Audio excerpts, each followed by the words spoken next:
ఉన్నప్పుడు కీర్తిముఖుడు అనే అసురుడు బ్రహ్మచేత వరం పొంది అమరుడైపోయాడు.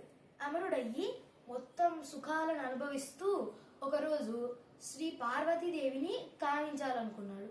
అలా కైలాసం దగ్గరికి వెళ్ళి పార్వతీదేవి వైపు వెళుతూ ఉండగా పరమేశ్వరుడు జ్వాలను పంపిస్తాడు. ఆ జ్వాల తనని అమరుడైనా సరే ఆ జ్వాల కాలుస్తూ ఉండడంతో ముల్లోకాలు పరిగెడతాడు.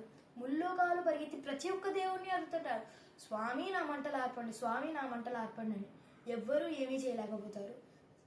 చివరికి మళ్ళీ పరమేశ్వరుడి దగ్గరికే వచ్చి, స్వామి నా బుద్ధి గట్టి తినేలా చేశాను, దయచేసి నన్ను క్షమించండి అని అడగ్గా పరమేశ్వరుడు తన అగ్నిని వెనక్కి తీసుకుంటాడు. ఆయనకి చాలా ఆకలేస్తుంటది. స్వామి నాకు చాలా ఆకలేస్తుంది, తినడానికి ఏమన్నా ఇవ్వండి అంటే పరమేశ్వరుడు కొన్ని పదార్థాలు ఇస్తాడు. ఈయన ఇస్తూనే ఉంటాడు, ఆయన తింటూనే ఉంటాడు.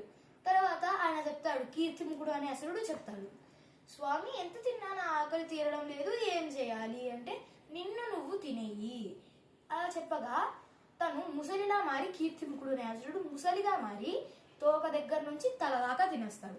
తనని తనే తినేస్తాడు. అయినా కూడా అతని ఆకలి తీరదు.